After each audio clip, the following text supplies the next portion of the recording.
Eh bien, bonjour à tous. Je vous remercie de vous être connectés pour discuter autour de la porphyrie ce soir au cours de ce webinaire. Donc, je remercie tout d'abord la plateforme lilloise Plémara qui nous a permis d'organiser ce webinaire. Notre partenaire, le laboratoire Alilam, qui est partenaire donc, de cette réunion. Et puis mes collègues, le docteur Isabelle Kim du Centre de biologie à Lille, qui va donner toute son expertise dans le diagnostic biologique, et puis bien sûr donc le professeur Bouya, que je remercie beaucoup d'être présent, qui est le médecin coordonnateur du centre de référence maladies rares des porphyries. Il y a un seul centre en France, et le professeur Bouya est le médecin coordonnateur.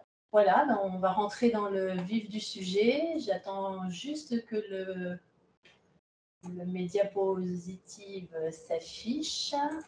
Voilà, donc cette réunion, donc on va se la répartir en trois parties. D'abord, parler de la clinique, quand penser à ce diagnostic, et puis comment poser le diagnostic, et enfin voir les principes du traitement.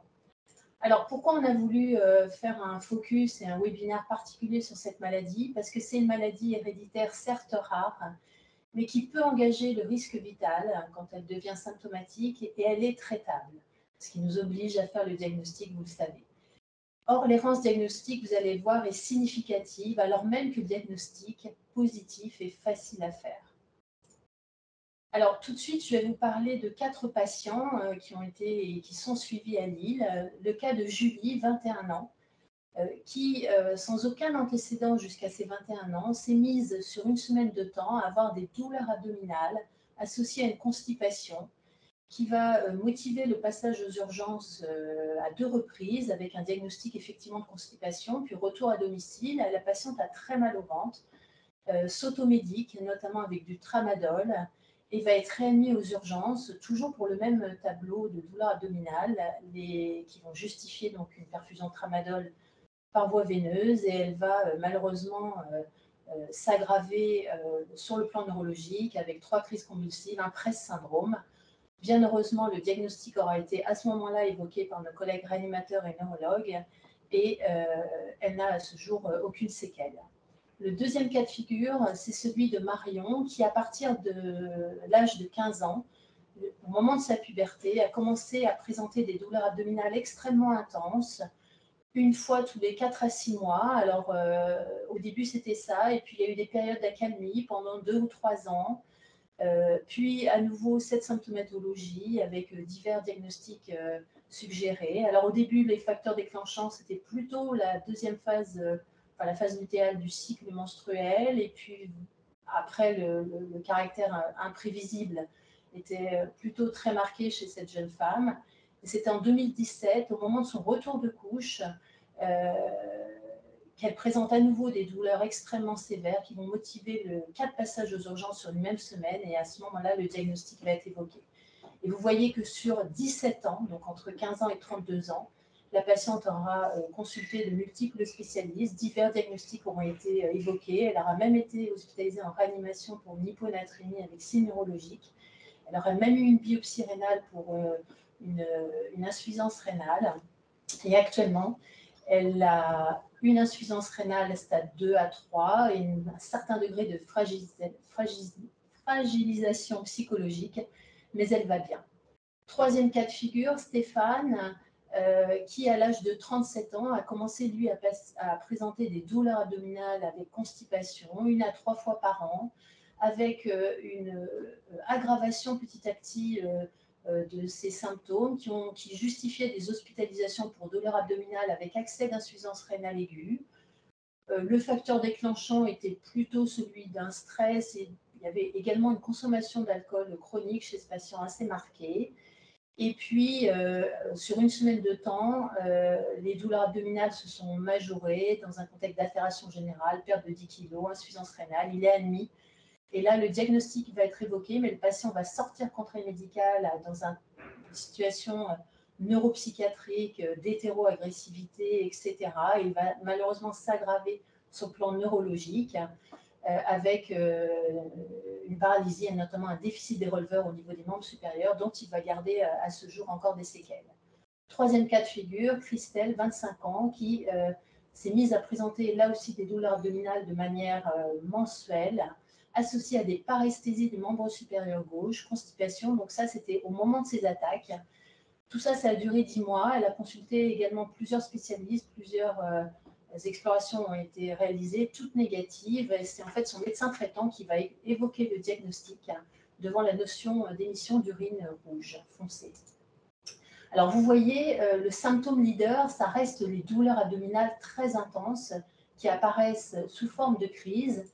Et puis, cette symptomatologie peut s'entourer de signes de la lignée digestive, mais également neurologiques, périphériques ou centrales, comme vous le voyez, associés à des signes généraux, une asthénie très intense, tachycardie, hypertension artérielle, et sur le plan biologique, une hyponatrémie est également assez fréquente. Et vous voyez que la symptomatologie peut évoluer dans certains cas jusqu'au coma et jusqu'au décès si le diagnostic n'est pas fait. Alors la grande caractéristique de ces patients, c'est que, outre cette symptomatologie dont on vient de parler, ils bénéficient à juste titre, bien sûr, vous avez vu que ce sont des symptômes qui ne sont pas spécifiques, donc ils justifient d'examens multiples qui reviennent toujours normaux. Et souvent, l'histoire, malheureusement, est faite d'histoires de diagnostics erronés, tant sur le plan gastro-entérologique, avec également fibromyalgie. Sur le plan gynécologique, une endométriose est également activement recherchée chez ces jeunes femmes. Et puis, certaines ont été opérées également, appendices. Enfin, il y a un taux d'intervention chirurgicale qui est plus élevé chez ces patients. Alors, de quoi on parle exactement? Des porphyries aiguës hépatiques. Donc, les porphyries aiguës hépatiques sont liées à un déficit enzymatique sur la voie de synthèse de l'hème. Alors, vous voyez l'hème ici, tout en bas. Je ne sais pas si vous voyez, avec mon petit pointeur. Enfin, si vous ne voyez pas, donc l'hème tout en bas de la voie métabolique. Et l'hème, vous le savez, c'est un constituant essentiel prosthétique, donc de certaines hémoprotéines impliquées dans le transport d'oxygène, comme par exemple les hémoglobulines, ou dans le transport d'électrons, tels que les cytochromes, etc. La liste ici n'est pas exhaustive. Et vous voyez qu'il y a plusieurs porphyries, puisqu'il y a plusieurs possibilités de déficit enzymatique sur cette voie métabolique. Et les 4 porphyries qui sont entourées sur son schéma sont les porphyries aiguës hépatiques, qui sont donc au nombre de 4, avec tout en haut la porphyrie par déficit en ALA-déshydratase, qui est très rare, aux porphyries de DOS, la porphyrie aiguë intermittente par déficit en porphobilinogène désaminase, la coproporphyrie héréditaire et la porphyrie variegata, ces 2 types de porphyries étant très rares. Et vous voyez que c'est la porphyrie aiguë hépatique qui est la plus fréquente, avec une mutation de l'ordre de 1 sur 1700, donc un portage assez fréquent finalement dans la population, mais la pénétrance est faible, et dans une famille, par exemple, de malades connus porteurs de la mutation, la prévalence est d'environ 20%, ce qui explique que la prévalence de la porphyrie aiguë intermittente, qui est donc la plus fréquente des porphyries aiguës hépatiques, est de l'ordre de 1 sur 180 000. Alors, qu'est-ce qui se passe exactement pour que ces patients présentent cette symptomatologie, en particulier digestive et neurologique?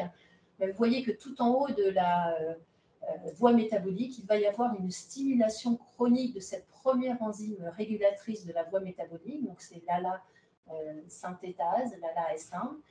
Puis, cette stimulation va engendrer une accumulation des précurseurs de l'hème, donc l'ALA et PBG, qui vont donc s'accumuler puisqu'il y a un bloc enzymatique, donc, qui va se décliner en fonction du type de porphyrie.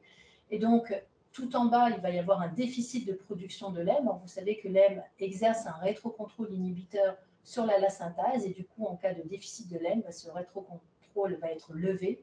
Il va y avoir au contraire une hyperstimulation de l'ALA synthase qui va ne faire qu'aggraver les choses, avec une accumulation de ces précurseurs ALA et PBG. Or, l'ALA et PBG, c'est justement le problème, c'est ce qui va être toxique dans cette pathologie, donc toxique sur le plan neurologique, notamment au niveau du système nerveux autonome, ce qui va notamment expliquer la douleur extrêmement intense que vont présenter les patients, toxique sur le plan du système nerveux périphérique, on l'a vu chez nos patients, et également au niveau central. Et puis, ALA et PBG sont également des précurseurs toxiques à long terme, puisqu'ils vont avoir un effet vasoconstricteur et pourvoyeur de tableaux d'hypertension artérielle chronique. Ils sont également néphrotoxiques, d'où l'atteinte rénale dont on a parlé. et également potentiellement carcinogène et être responsable de carcinome hépatocellulaire, voire de cholangiocarcinome. Alors, les porphyries hépatiques, en dehors de la porphyrie de dose qui est autosomique récessive, elles sont toutes autosomiques dominantes, donc elles touchent autant les hommes que les femmes, mais l'expression, classiquement, va être beaucoup plus importante chez les femmes, essentiellement pour des raisons d'inondation hormonale après la puberté qui vont activer la voie de l'ALA-synthase. Donc le tableau classique, c'est plutôt celui d'une femme entre 15 ans et 45 ans, mais ça peut être plus tard, on verra.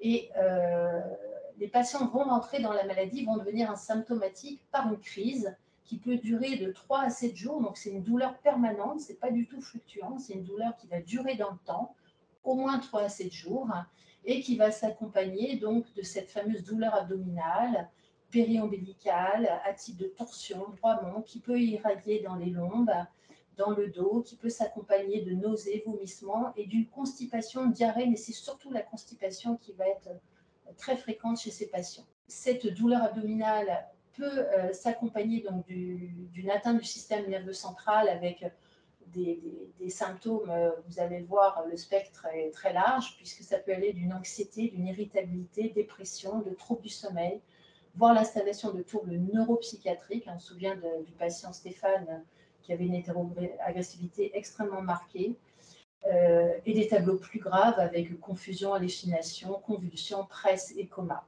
Et puis, de manière concomitante, ou alors seulement, on peut avoir des signes du système nerveux périphérique avec un déficit moteur, voire sensitive-moteur, des douleurs dans les membres, donc des déficits à type de paralysie, et typiquement le déficit de releveur des doigts centraux de la main. Mais également, on peut avoir des tableaux plus graves de pseudo-Guillain-Barré, voire des épisodes de paralysie respiratoire qui, bien sûr, engagent le pronostic vital.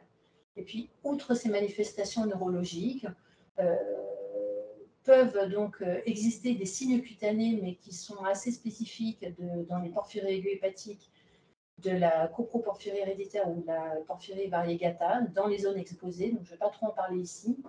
Et puis des signes généraux, HTA, tachycardie, asthénie majeure et une hyponatrémie sur le plan biologique. Et certains patients vont décrire parfois une coloration rouge de leurs urines d'emblée à l'émission.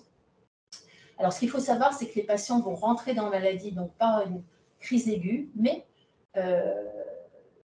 ils ne peuvent faire qu'une crise aiguë tout au long de leur vie.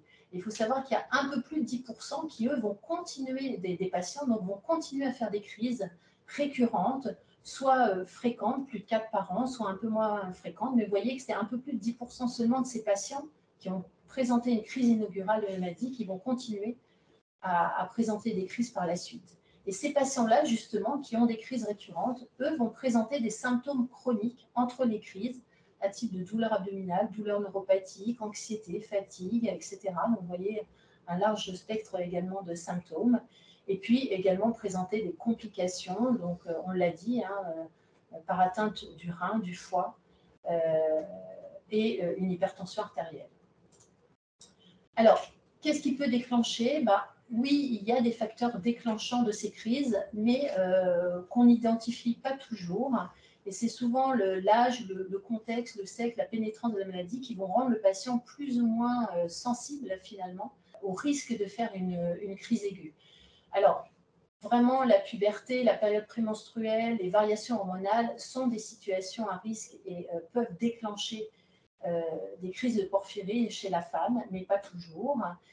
Les médicaments porphyrinogènes, dits porphyrinogènes, qui par divers mécanismes vont augmenter l'activité de cette fameuse enzyme tout en haut de la voie métabolique, la synthase, peuvent être pourvoyeurs de crises de porphyrie. On pense notamment au cas de Julie, qui s'est redoutablement aggravée avec le tramadol. Et si jamais vous pensez à ce diagnostic et que vous avez un doute sur la possibilité d'utiliser en aigu un médicament, vous pouvez aller sur le site du Centre français de porphyrie. Vous avez l'adresse internet ici et vous pouvez tester les médicaments et voir si ce médicament est porphyrinogène et est censé, oui ou non, aggraver la situation. Et puis, vous voyez, vous avez d'autres situations, d'autres facteurs déclenchants potentiels, tels que le jeûne, les infections, stress, alcool, tabagisme. Mais encore une fois, il y a un vrai caractère imprévisible dans cette pathologie. Alors, pour finir, de mon côté, si on revient à nos 4 patients, mais vous voyez que le symptôme commun était là, de très loin, la douleur abdominale omniprésente et extrêmement intense et sévère, et puis accompagnée de signes neurologiques finalement pour les 4 patients, soit centraux, soit périphériques, soit les deux.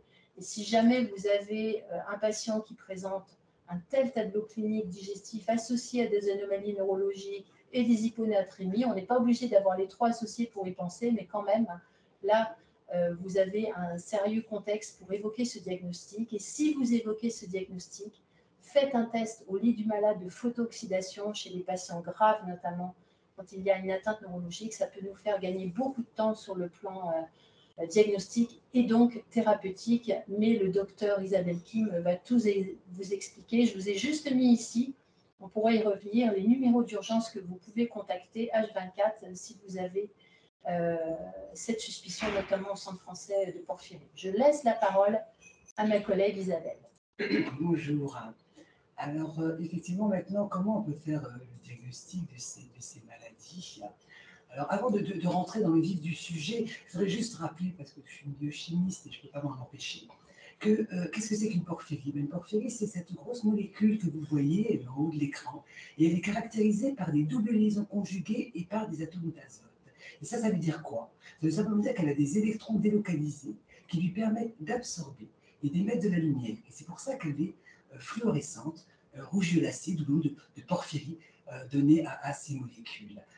La protoporphyrine 9 peut, grâce à cette propriété, fixer du fer ferreux et donner l'hème, dont Claire nous avait expliqué qu'elle était indispensable aux divers processus naturels de l'oxydation dans l'organisme, transfert d'électrons ou transport d'oxygène. Et elle est étant importante partout, même au niveau de la chaîne respiratoire, elle va se situer dans toutes les cellules de l'organisme, cette synthèse, et principalement, alors quantitativement, au niveau du système hématopoïétique, c'est l'hémoglobine, et aussi au niveau du foie. Et c'est donc un déficit au niveau de cette voie de synthèse hépatique qui est responsable des porphyries aiguës hépatiques. Alors, en regardant cette voie de synthèse, on peut juste constater une chose, c'est qu'il y a 2 types de composés. Vous avez des petites molécules et vous avez la macromolécule porphyrique. Et ça veut dire quoi? Et bien, ça veut dire que vous avez les précurseurs des porphyrines et les porphyrines qui n'ont en fait, excusez-moi, qui donc vont être différentes en fonction de... j'ai un petit souci, c'est pas grave. C'est ce qui fait que ces précurseurs, eux, sont responsables principalement du toxicité neuroviscérale, alors que les porphyries elles-mêmes, de façon simplifiée, étant des molécules assez réactives, elles vont être responsables, entre autres, des signes cutanés. Alors, on peut revenir aussi sur cette histoire de précurseurs et de porphyrine, parce que ce sont 2 structures différentes, donc 2 dosages différents. Les méthodes de dosage ne sont pas les mêmes, donc vous avez 2 prescriptions différentes. Donc, quand vous demandez une prescription du précurseur, normalement, on vous donnera que la PBG. Et ça, c'est intéressant à savoir quand vous voulez faire une prescription de ce type de composé. Alors, revenons à cette synthèse, pour rappeler un peu ce qu'a dit Claire. C'est vrai que le diagnostic dépend aussi de ce type, de ce qui se passe à ce niveau-là. Quand vous avez l'utilisation, par exemple, avec un médicament du cytochrome P450, vous allez consommer du cytochrome P450 et vous avez alors l'hème qui va être lui aussi consommé. Et comme l'hème est le principal élément régulateur de cette voie de synthèse, sa concentration intracellulaire est fondamentale. Quand ça va diminuer, ben, qu'est-ce qui va se passer? Il va y avoir une activation de cette à la synthétase 1. Au niveau du foie, c'est la 1, au niveau hématopoïétique, c'est la 2. Et ceci va, de ce fait, provoquer une activation de la synthèse pour resynthétiser de l'hème comme il se doit. Si vous avez un patient qui va avoir un blocage enzymatique, ça veut dire qu'une des enzymes va être déficitaire, la PBG-désaminase, mais aussi la coproporphyrine ou la protoporphyrine oxydase, il va y avoir un blocage, et ce blocage va provoquer une augmentation de la synthèse de la production de porphobilinogènes et d'acides delta-aminés qui vont s'accumuler dans les cellules puis dans l'organisme. Quand vous avez les 2 autres enzymes qui sont touchées, ben vous aurez aussi des porphyrines qui vont s'accumuler avec un profil différent en fonction de l'enzyme touchée. C'est-à-dire quand vous voulez faire un diagnostic de porphyrie hépatique aiguë, vous allez avoir une suspicion clinique dont Claire nous a parlé, et vous allez doser les précurseurs des porphyrines dans les urines. Et ça, c'est vraiment la clé du diagnostic pour ces maladies. Et vous allez avoir principalement une augmentation importante du porphobilinogène quand les patients sont en crise, ainsi qu'une augmentation de l'acide delta-aminoribulinique. Et là, vous allez poser un diagnostic parce que le porphobilinogène, c'est vraiment pathognomonique de la porphyrie aiguë hépatique. C'est exceptionnel de l'avoir augmenté dans d'autres situations et pas avec cette symptomatologie clinique. Donc, une fois que vous avez ça, vous allez faire votre diagnostic et vous allez vous poser la question de quelle enzyme est déficitaire. Moi, je ne parle pas de la maladie de Doss, c'est très rare, on en parlera à la fin. Vous allez chercher dans ce cas-là, dans le plasma et dans les selles, il y aura un dosage de porphyrine et vous allez pouvoir identifier l'enzyme déficitaire. Une fois que vous aurez fait ça, généralement, on fait un dosage enzymatique de l'enzyme, que ce soit dans les hématies ou alors dans les lymphocytes, en fonction de l'enzyme qui est touchée chez votre patient.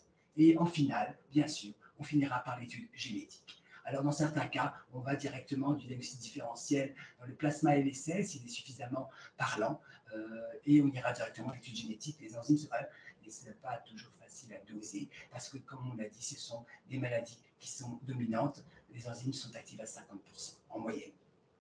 Donc, par contre, il y a deux choses qu'on peut rappeler, qu'il est important de dire, c'est cette coloration des urines dont nous a parlé Claire. Alors, elle est due principalement, au porphobilinogène qui ne peut pas être transformé en M et qui va donc suivre d'autres voies, principalement une cyclisation spontanée et la formation dans d'autres tissus de porphyrinogènes incolores. Et à la lumière, une fois que l'urine sera émise, ces composés vont s'oxyder. Et cette oxydation va provoquer qu'ils vont qu'ils vont colorer l'urine en porto. Alors cette coloration, elle est vraiment intéressante, hein, elle est importante. Elle peut être vraiment un signe d'appel, elle l'a déjà été. Donc on peut y penser. Elle se fait à l'émission, j'insiste bien, elle apparaît après l'émission des urines. Et effectivement, dans des cas de tableau clinique gravissime, quand vous n'avez pas la possibilité de demander un dosage de PBG en urgence, hein, c'est quand même un dosage qui ne se fait pas par exemple la nuit, vous pouvez exposer les urines de votre patient à la lumière. Alors qu'est-ce que vous faites? Vous mettez l'urine dans deux pots. Le premier, vous le mettez à l'abri de la lumière, à 4 degrés, et l'autre, vous le mettez à la lumière vive. Et en faisant ça, vous évitez les lampes LED, hein, vous prenez plutôt des lampes à filament classique ou également à halogène, et vous allez comparer ces deux flacons après 30 à 60 minutes. Et là, vous avez sur l'image la coloration qui apparaît, qui est porto, elle peut même rouge hein, quand c'est très fort, et c'est une coloration une réaction qui, c'est vrai, est assez caractéristique. Et ça peut vous aider en attendant d'avoir un dosage, de faire un diagnostic au lit du malade de cette porphyrie. Alors, notons quand même que ce n'est pas toujours le cas. Ça dépend de la concentration de PBG d'ALA présent dans votre urine. Donc, il faut faire attention. Il ne faut pas prendre ceci comme un test de diagnostic définitif. Parce que, vous voyez, chez ce patient-là, le deuxième patient que je vous ai mis, on a laissé 6 heures à la lumière, et je vous assure qu'après 6 heures, je ne voyais rien. Et qu'il m'a fallu beaucoup plus de temps pour, à la lumière vive, hein, j'avais mis une lumière vive, pour avoir la couleur dont on parle. Donc, oui, la coloration, important en réa, mais attention, faire un dosage de PBG, c'est indispensable. Alors, la deuxième chose dont je vais parler, c'est quand doser. Vous savez, à l'écran, voilà, vous avez un patient qui a en fait une augmentation importante de porphyrie. C'est votre de porphobilinogène. C'est vraiment très élevé, en crise souvent. Et vous avez aussi l'augmentation de l'ALA. Vous avez ces patients, vous pouvez aussi avoir ce profil-là hors crise. Chez certains patients qui, même s'ils ne sont pas en crise, continueront ou auront des taux très significativement augmentés. Par contre, vous pouvez avoir des patients qui, hors crise, vont avoir des taux beaucoup plus bas, qui sont de l'ordre de 3 à 4 pour le PBG, et parfois, vous allez avoir une augmentation simplement de l'ALA. Et en plus, vous pouvez avoir des patients complètement normaux hors crise. Donc, vous faire demander un dosage de précurseur des porphyries, votre patient va être normal parce que le prélèvement n'a pas été fait au moment de la crise. Donc, c'est important. En conclusion, ça veut vraiment dire qu'il faut faire ce dosage le plus possible pendant la crise. Et si nécessaire, il faut répéter ce dosage à la prochaine crise. C'est important. Donc, comment poser le diagnostic? C'est en centrale le dosage du morphobilogène urinaire. Alors, nous, au CHR de Lille, on va vous doser les deux précurseurs, c'est-à-dire l'ALA et le PPG. D'abord parce qu'on peut avoir un peu d'ALA en fin de crise, mais aussi parce que cette fameuse maladie de DOS, le déficit en ALA déshydratase et l'intoxication aiguë au plomb, le PPG est tout à fait normal. Alors c'est très rare, je l'accorde, hein, mais nous, on veut ouvrir le diagnostic, il faut qu'on ouvre par rapport à la demande que vous nous faites et par rapport à la symptomatologie clinique, donc on fera toujours les deux. Alors on aime bien les renseignements cliniques, j'en profite, parce que pour nous, ça change beaucoup de choses. Par exemple, si vous avez une atteinte cutanée bulleuse, on va pouvoir vous associer à un dosage de porphyrine urinaire à votre demande, alors en crise, comme je le disais, pour le moment où il faut faire ce prélèvement urinaire, qui peut être normal hors crise. Alors la matière d'incoloration, hein, j'insiste bien sûr, et il faut juste savoir qu'en cas d'anurie, si vraiment vous ne pouvez pas avoir d'urine, mais uniquement dans ce cas-là, le Centre français des porphyries fait un dosage plasmatique des précurseurs à l'APBG. Donc c'est toujours possible, exceptionnellement. Mais rappelons, c'est le dosage des précurseurs des porphyries dans les urines en crise qui est l'élément diagnostique important. Et ce qu'il faut savoir, ça fait quand même 30 ans que je dose des porphyries. Je trouve qu'on n'a pas assez de demandes par rapport à la symptomatologie clinique, parce que c'est vrai, elle est vraiment peu spécifique, et je comprends bien que quand on voit revenir, quand on est clinicien, des dizaines de dosages toujours normaux. Mais sachez que quand on tombe sur SAS, quand on fait un diagnostic, il est aisé, et ça change la vie du patient. Et en plus, c'est traitable. Comment traiter ces pathologies. Donc, je remercie beaucoup le professeur Bouillard, qui j'espère nous entend. Je vous entends bien, je ne sais pas si vous m'entendez. Oui, c'est parfait. Très bien, merci. Bonjour à tous tout d'abord, et puis surtout un immense merci au docteur Douillard et au docteur Kim. Je ne vous cache pas que c'est avec beaucoup de joie que je participe à ce séminaire, parce que, euh, comme vous l'avez d'ailleurs fort bien évoqué, le point essentiel dans la qualité du diagnostic et surtout sa rapidité, ça va être d'y penser, et donc c'est la formation qui va être l'élément déterminant. On vient d'avoir un exemple récent à Béziers où une crise neuroviscérale inaugurale n'a pas été diagnostiquée en réanimation, mais par contre en sortie de réanimation en médecine interne, tout simplement parce que le médecin avait peu avant eu une formation sur le sujet et avait pu y penser. Voilà, donc c'est vraiment essentiel, parce que comme vous l'avez dit, ce sont des maladies qui peuvent être difficiles à diagnostiquer et surtout pour lesquelles il y a des traitements extrêmement efficaces, à la fois curatifs, enfin, préventifs et curatifs. Voilà. Donc, encore merci. Et puis, dernier point, je pense que c'est aussi vraiment essentiel que dans le Nord, il y ait une équipe clinico-biologique qui se mette en place comme vous êtes en train de le faire. C'est une grande région, très peuplée, et c'est vraiment regrettable qu'il n'y ait pas un centre dans cette région pour essayer de promouvoir encore une fois le diagnostic, les connaissances sur le sujet. Donc, je vous remercie vivement de vous y intéresser. La partie qui va plus m'intéresser est l'aspect thérapeutique des porphyries hépatiques aiguës et en particulier donc de la crise neuroviscérale. Donc, le docteur Douillard vient de vous expliquer le mécanisme d'induction de la crise neuroviscérale. Donc, je ne reviendrai pas dessus, mais retenez que le point essentiel est l'induction donc de la première enzyme de la voie de biosynthèse de l'hème, l'ALAS1, et cette induction va aboutir donc à la surproduction des métabolites du début de la voie de biosynthèse de l'hème dont le docteur Kim vient de vous parler, l'ALA et le PBG, qui, au moins pour l'ALA en tout cas, est neurotoxique. Euh, cette accumulation est bien évidemment due dans le cadre de la porphyrie aiguë intermittente au déficit dans la troisième enzyme de la voie de biosynthèse de l'hème. Alors cette induction, cette production peut être cassée, si je puis dire, en jouant sur deux choses.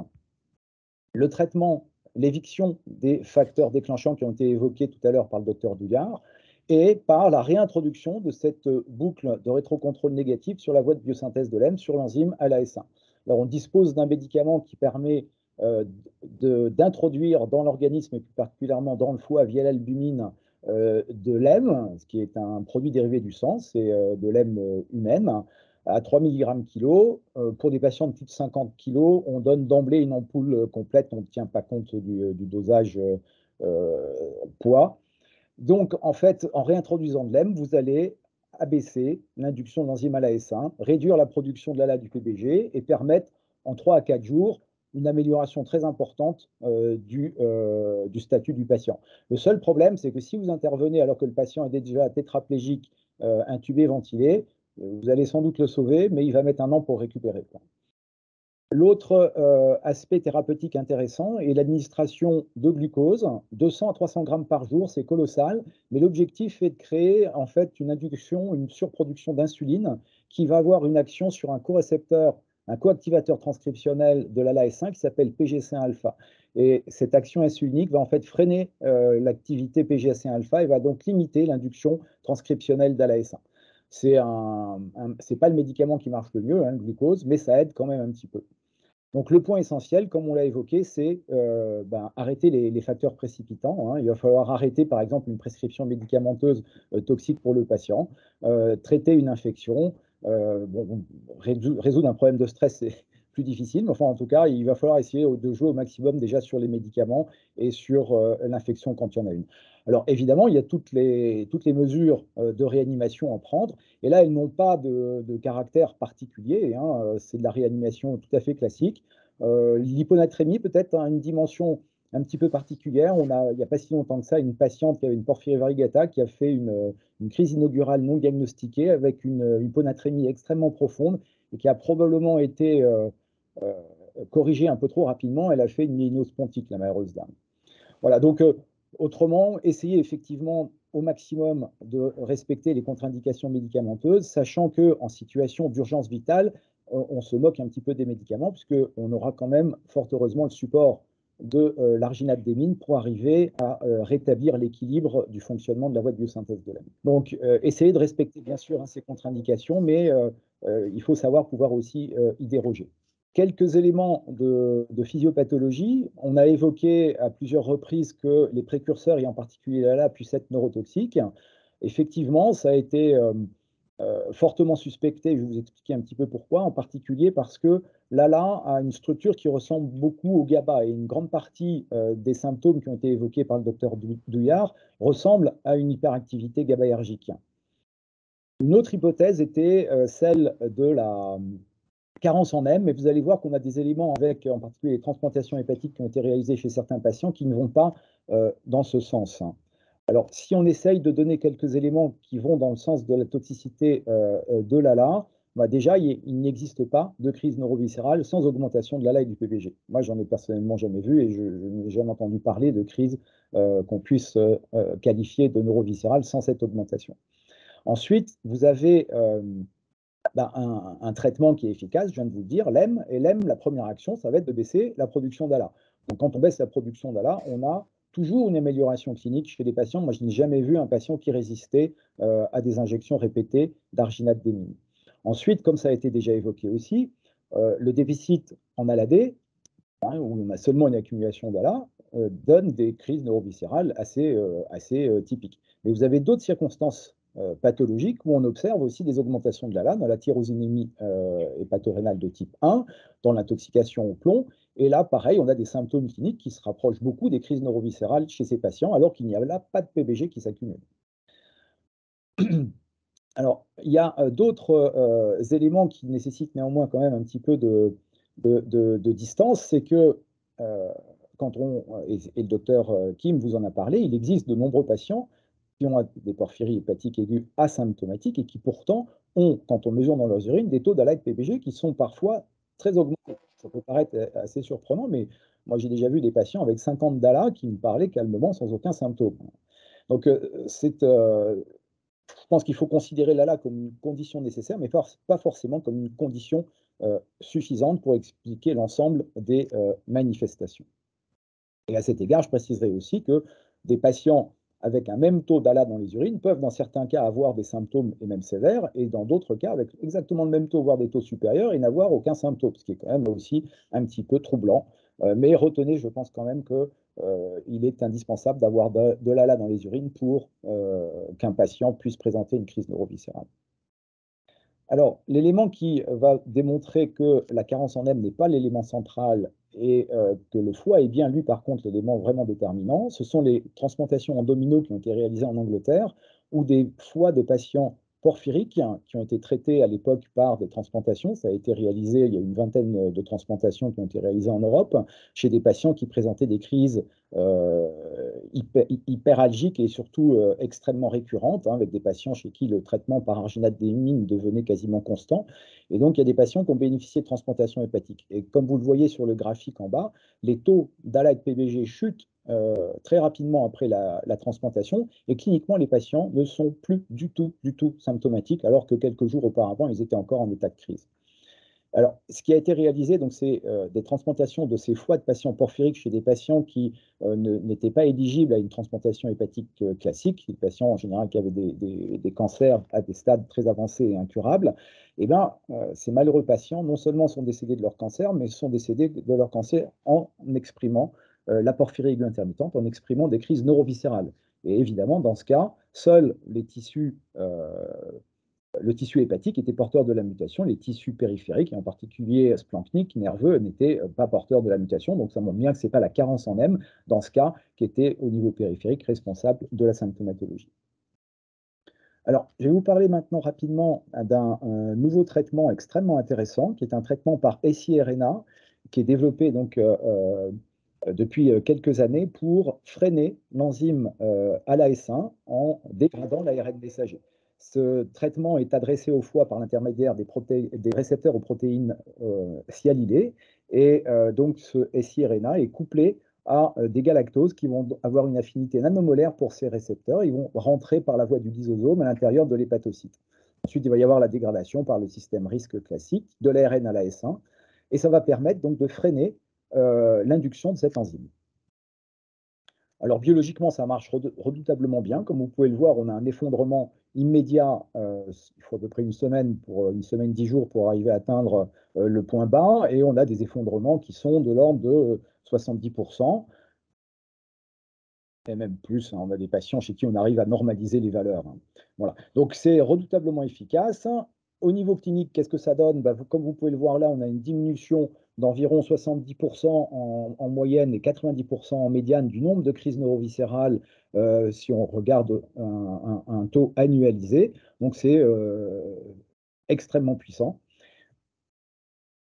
Alors, bon, si on regarde, là ce que je vous ai présenté avant, c'était les diapositives de l'article Princeps de la phase 3. Là, ce que je vous présente, ce sont des données qui ont été obtenues en France à partir de la vingtaine de patients qui sont traités par Givaudan. Et donc, sans surprise, on retrouve des résultats comme ceux présentés précédemment, avec une efficacité redoutable, puisque 96% de nos patients qui présentaient des formes récurrentes de crise neuroviscérale de porphyrie sont asymptomatiques. Alors, le seul point auquel il faut faire peut-être attention, c'est qu'il y a une plus grande difficulté à traiter les patients chez ceux qui étaient dépendants au préalable des morphiniques, qui en prenaient tous les jours. Et donc, on recommande une utilisation assez précoce du traitement pour ne surtout pas attendre cette situation chronique qui rend l'efficacité plus difficile. Alors, je vous présente néanmoins deux types de réactions un petit peu différentes. Comme vous pouvez le voir sur le graphe du haut où sont représentés les taux d'ALA et de PBG, les taux s'effondrent chez certains patients avec une redoutable stabilité au fil du temps, alors que chez d'autres, malgré des injections quotidiennes, c'est mensuelles, ce qu'on voit sur le graphe du bas, on voit une efficacité beaucoup plus erratique, même si le patient était cliniquement asymptomatique. Et juste aussi quelques mots sur les effets secondaires. Il y en a quelques-uns. Ce qui est un petit peu embêtant, c'est qu'on a rencontré quand même une pancréatite aiguë dont on ne peut pas affirmer avec certitude qu'elle est due au traitement par Givaudan, mais enfin quand même 2 autres patients dans le monde, sur un nombre modeste de patients qui ont présenté aussi une pancréatite aiguë. On a quelques triggers au niveau rénal, mais pour une infime minorité de patients. On a surtout une hyperhomocystéinémie qui est probablement due à une petite diminution de la biosynthèse de lait, mais un effet sur la cystathionide bêta-synthase, mais qui se traite extrêmement bien par la vitamine B6. Donc c'est un médicament qui globalement a relativement peu d'effets secondaires. Bon, ça c'est juste pour vous montrer que quand on rajoute de la B6, on arrive à... Enfin là, c'est pour vous montrer plutôt dans un premier temps qu'on a une augmentation importante de l'homocystéine chez la plupart des patients. Je crois qu'on a supprimé la diapo sur l'effet de la B6, mais enfin, retenez que ça marche extrêmement bien. Voilà, j'ai pratiquement terminé. Juste pour vous montrer quelques suivis à plus long terme de ces patients sous Givaudan. Et ce qui est assez intéressant, c'est que par exemple, chez cette dame chez qui on était obligé d'arrêter parce qu'elle avait un désir de grossesse, c'est un médicament qui n'est pas recommandé pendant la grossesse, alors qu'elle était sous des injections mensuelles au préalable, quand on a arrêté, eh ben, ça va faire à peu près 30 mois que cette dame n'est plus traitée. Et comme vous pouvez le voir sur le graphe, les taux d'ALA, là c'est le taux d'ALA qui est présenté, reste relativement stable. On a une petite augmentation, mais qui reste très très en deçà des seuils auxquels on observe habituellement des symptômes. Alors, sur la diapositive suivante, voilà. Pour vous montrer que, bon là, ça c'est une patiente qui a arrêté parce qu'elle a souhaité arrêter. Et vous voyez qu'au bout de 12 mois après l'arrêt du traitement, des crises se sont réapparues et la patiente a préféré d'être de nouveau injectée et de nouveau parfaitement stabilisée. Donc, quand on arrête, on a quand même un risque, clairement, à un moment ou à un autre, si on ne suit pas les patients et leur taux d'ALA et de PBG, on a un risque de récidive de la maladie. Donc ça c'est juste pour vous montrer que on a, chez certains patients, la possibilité d'écarter un petit peu en suivant les taux d'ALA et de PBG. Mais quand les patients, c'est ce qui nous est arrivé récemment, oublient de nous envoyer leurs urines, bah, quelquefois on ne voit pas les augmentations et ça finit par redéclencher des crises. Et je terminerai juste sur cette diapositive sur les traitements, l'avenir peut-être d'autres traitements qui sont en développement. La thérapie génique, pour l'instant, ça ne marche pas. Ça a été utilisé, on a utilisé des adéno-associés de virus qui permettent en fait un taux de transduction trop faible d'hépatocytes. Et donc, pour une maladie par intoxication, c'est inefficace. Le traitement par ARN est en cours de développement par la société Moderna avec des résultats qui sont extrêmement intéressants chez le modèle murin. L'utilisation d'enzymes recombinantes exogènes a été utilisée précédemment, mais sans targeting hépatique, et ça n'a pas marché. Et il y a des développements aussi de molécules chaperone qui permettent d'augmenter l'activité enzymatique PBGD qui seront intéressants. Voilà, je suis désolé, j'étais un petit peu long. Merci pour votre attention.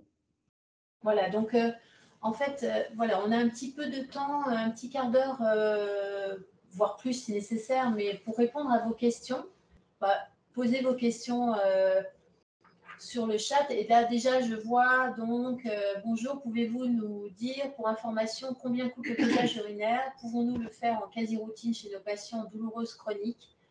Alors, c'est une question que je vais poser à Isabelle, bien sûr, naturellement, et je vais la compléter, si tu permets, Isabelle. C'est-à-dire qu'effectivement, face à une patiente douloureuse avec la symptomatologie dont on vient de parler, c'est quand même pas si rare d'avoir des patients ou des patientes qui ont des douleurs abdominales intenses, qui ont eu de multiples explorations. Donc, qu'est-ce que tu conseilles?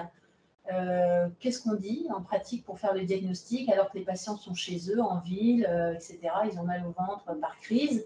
Et est-ce qu'on peut faire ça comme le demande Margot? Combien ça coûte? Est-ce qu'on peut faire ça en ville ou pas? Un dosage d'ALA ou de PBG, ce n'est pas la nomenclature, hein, c'est pas remboursé, ça coûte 32,40 €, je crois. Mais il faut savoir qu'il y a une prise en charge au CHR de Lille, c'est-à-dire que si vous emmenez votre prélèvement au centre de prélèvement à Calmette, nous avons un centre de prélèvement à Calmette avec une ordonnance. On ne prendra pas sans ordonnance, c'est normal, c'est qu'ils ont suivi après du résultat, ce n'est pas possible. Vous pouvez avoir un dosage avec une ordonnance d'un médecin, déposer l'urine au niveau de ce centre de prélèvement et vous aurez un résultat. C'est donc tout à fait possible avec une ordonnance. Ça, il n'y a pas faux, c'est possible. Sur le CHR de Lille, en tout cas, prise en charge en public, d'ailleurs assez générale. Il y a une prise en charge maintenant depuis quelques mois de ce type de... Oui, c'est possible.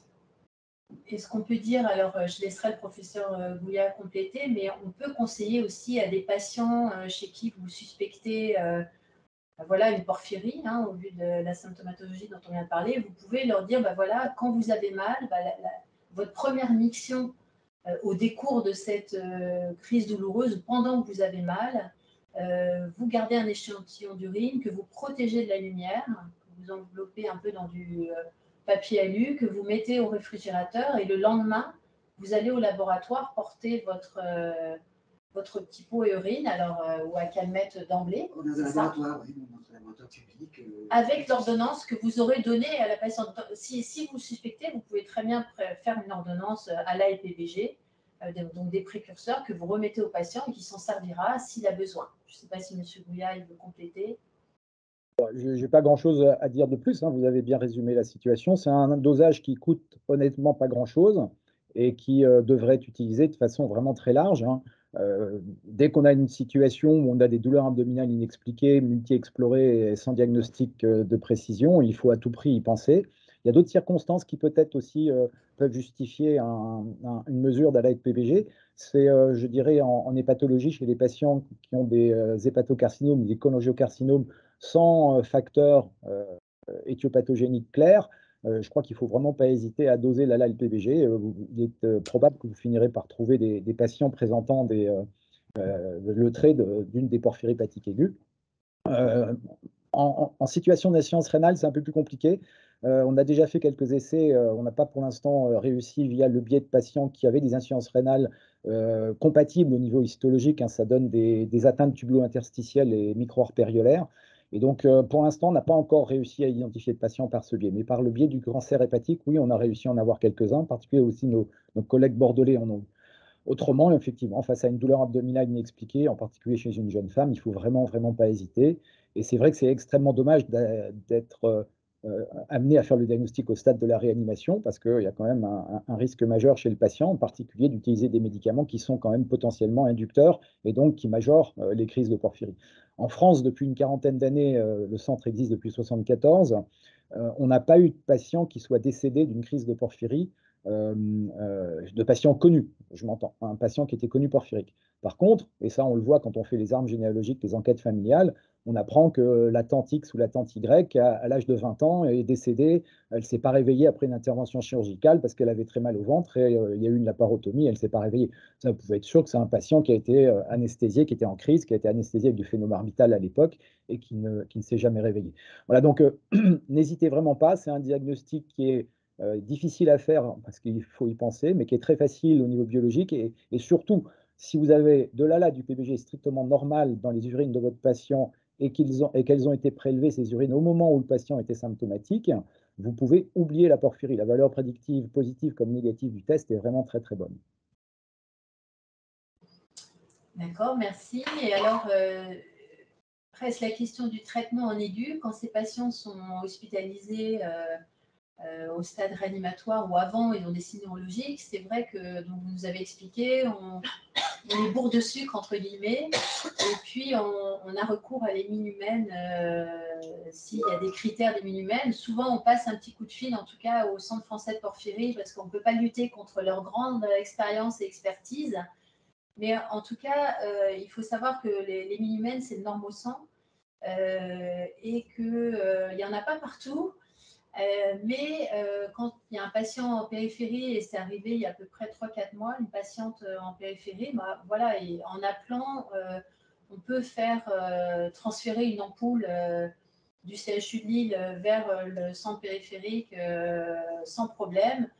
Voire après, c'est une discussion à avoir avec votre propre pharmacien, voir s'il peut y avoir une dotation en émine humaine. Mais en général, c'est plutôt comme ça. Ou alors, si vraiment le patient est grave, bah, le plus simple, c'est qu'on le rapatrie sur l'île, mais il ne faut pas que ça prenne trop de temps. Il ne faut pas qu'il y ait de retard à traiter le patient.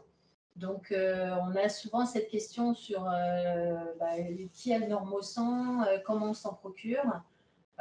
Voilà, ici, vous savez qu'on a une dotation, qu'on a des ampoules et qu'on peut les donner. Et alors, souvent, et je vais poser la question à M. Bouillard, on dit souvent qu'on doit, voilà, on passe une ampoule de normosan, et puis on en repasse une, et puis on ne sait pas bien quand s'arrêter. Il faut faire des dosages tous les jours, mais quels sont les critères On dit qu'il ne faut pas dépasser 4 ampoules lors d'une crise neuroviscérale sur une semaine. Est-ce que c'est vrai et c'est quoi les critères? Ou alors est-ce qu'on peut arrêter plus tôt le passage des ampoules? C'est quoi les critères cliniques ou biologiques pour ajuster la posologie? C'est effectivement un mix de critères cliniques et biologiques. Hein. Effectivement, c'est déjà l'amélioration clinique du patient. Le problème, c'est qu'elle peut être très difficile à obtenir. Hein. Je voulais évoquer les patients qui sont tétraplégiques. Pardon. Souvent, il va falloir, avant d'arriver à normaliser les choses, il va falloir injecter 4, 5, 6, 7. Ça nous est arrivé d'injecter 10 ampoules de normosan en injectant tous les 24 heures. Hein. Ça, c'est pas un problème du tout d'injecter le normosan, c'est pas toxique. Le seul problème, c'est qu'à force d'injecter, vous allez créer une hémochromatose secondaire. Mais il y a quand même une certaine marge avant d'en arriver là. Le seul danger, c'est de dépasser le rythme, hein. Il ne faut pas faire plus d'une ampoule tous les 24 heures. Il y a déjà eu des intoxications, il y a même eu une hépatite fulminante, hein, chez un patient chez qui la posologie n'a pas été respectée. Mais c'est un médicament qui globalement est très bien toléré, qui est vraiment peu toxique. On peut l'injecter chez la femme enceinte. Voilà. Alors les critères cliniques, bah, c'est évidemment l'amélioration, hein, la disparition de la douleur abdominale progressive. Au niveau neurologique, bah, il y a toute la réanimation de l'hyponatrémie, hein, à faire à un rythme raisonnable. Mais une hyponatrémie sévère, sans injecter de normosang, c'est très très difficile à corriger. Il faut vraiment traiter avec à la fois le traitement éthiopathogénique et avec du sodium. Ensuite, pour tout ce qui est des mesures réanimatoires classiques, il n'y a rien de très original, hein. C'est vraiment de la réanimation habituelle. Mais vous allez voir que sous normosang, les patients, si vous arrivez avant le stade de la tétraplégie, vous allez avoir une amélioration extrêmement rapide. Ce qui peut persister, c'est des petits troubles cognitifs, hein, qu'on peut rencontrer des mois après. On a une patiente à Reims qui avait fait une crise inaugurale avec des signes psychiatriques au devant, après la douleur abdominale, hein, une dame qui voyait au sens propre du terme des éléphants roses, avec aussi des déformations.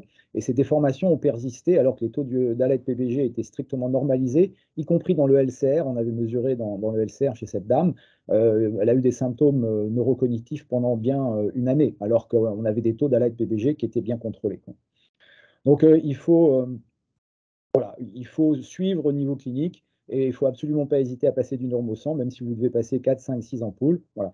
Alors, pour être tout à fait honnête avec vous, on pense que si on s'aperçoit que les taux d'ALET-PBG ont tendance à remonter extrêmement vite, il serait sans doute pertinent d'envisager à ce moment-là de passer une ampoule de guivosiran, parce que vous allez pouvoir freiner l'induction de la voie de biosynthèse de l'hème de façon prolongée et éviter ces à-coups d'augmentation et de baisse des taux d'ALET-PBG dans les urines qui sont quand même préjudiciables aux patients.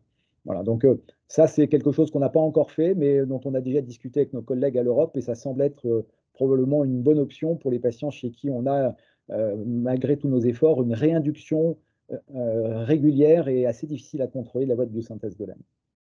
Pour tout vous dire, notre record, ça doit être un patient en réanimation à Créteil, il a fallu lui injecter peut-être 30 ampoules de normosang avant que ça se stabilise. Donc vous voyez, ça n'a aucun sens d'injecter autant d'ampoules quand on dispose de guivosiran.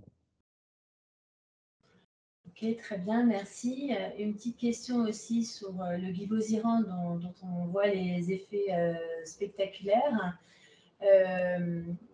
sur la clinique et puis sur les taux. Alors, il y a des patients, vous nous avez expliqué, donc qui n'ont pas qui sont pas symptomatiques, mais qui peuvent avoir des taux de ALA et PBG élevés, mais qui ne sont pas symptomatiques. Est-ce que c'est et on a compris que le retentissement potentiellement grave sur le rein, sur le foie, etc.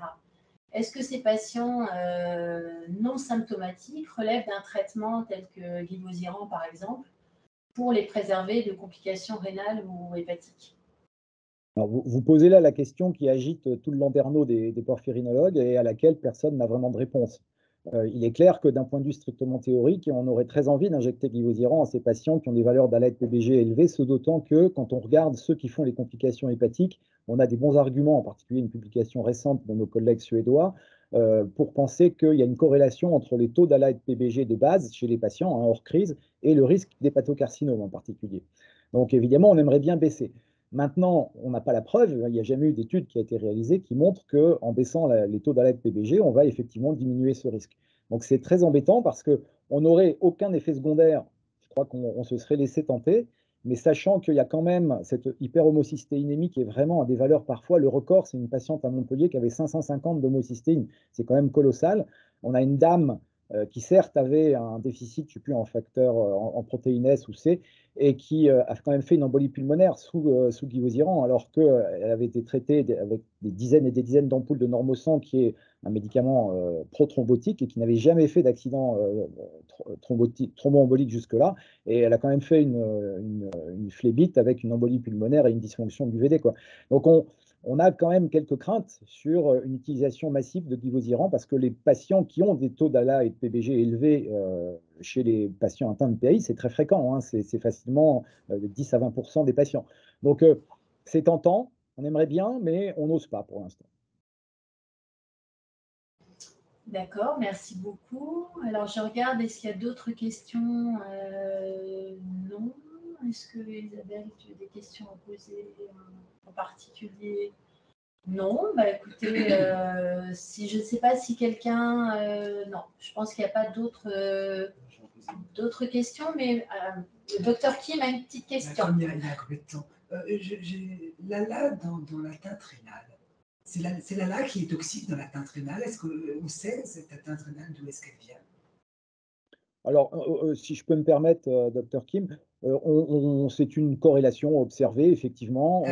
On note C'est pas, néanmoins, il y a un point intéressant, c'est que il existe un polymorphisme sur le gène PEPT2, qui est un transporteur en particulier, non, c'est un transporteur non spécifique, mais qui transporte très bien les aminoacides, et en particulier l'ALA, qui ressemble fortement à un aminoacide.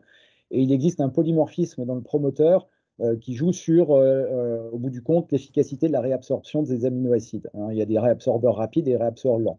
Et ce qui a été bien démontré, en particulier par mon collègue Hervé Puy, c'est que les réabsorbeurs rapides ont un risque rénal qui est nettement supérieur aux réabsorbeurs lents. Donc, c'est situé au niveau, je ne sais plus exactement dans quel compartiment rénal, c'est au niveau d'un tubule.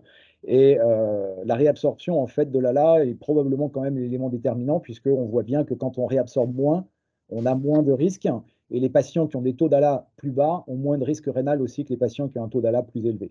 Donc, je ne sais pas exactement comment ça marche. Est-ce que c'est par le biais d'un stress oxydant, c'est pro-oxydant à l'ALA?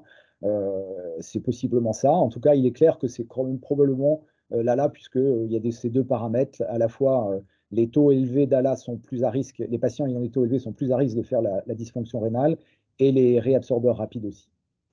Ce qui nous amène, par exemple, dans le traitement de l'hypertension artérielle chez ces patients, à privilégier le losartan, qui fonctionne bien en termes d'inhibition justement de PEPTO2. Merci. J'ai une petite question aussi. Vous avez dû transplanter des patients, enfin faire des transplantations rénales et hépatiques, mais est-ce qu'il y a déjà eu des cas de transplantation combinée foie-rein chez des patients porphyriques?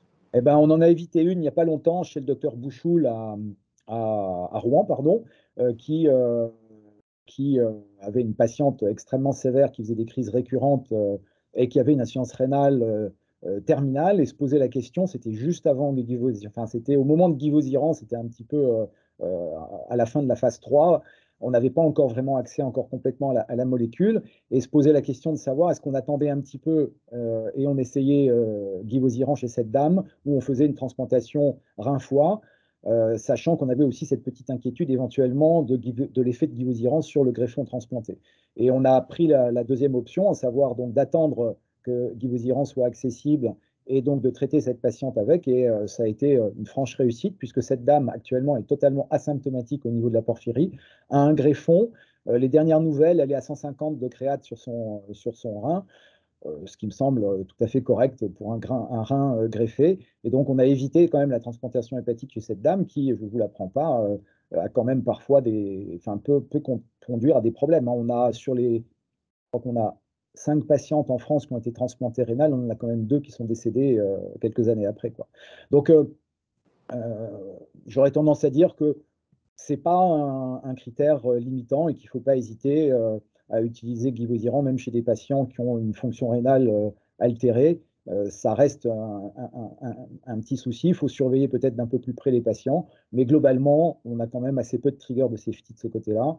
Et si ça permet d'éviter une transplantation hépatique, c'est quand même un immense bien pour le patient. D'accord, merci beaucoup. Bah, écoutez, s'il n'y a pas d'autres questions, je regarde, non, il y a des félicitations plutôt que des questions. Merci à tous. Donc, bah voilà, je sais que ce webinaire pourrait être diffusé, et je sais que certains de nos collègues réanimateurs m'ont dit qu'ils souhaitaient le voir, mais qu'ils le verraient plus tard en visio, et certains collègues gastro-entérologues également.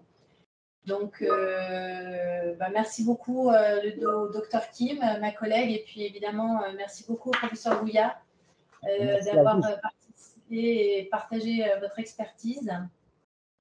Merci à tous et bonne soirée. Au revoir. Au revoir.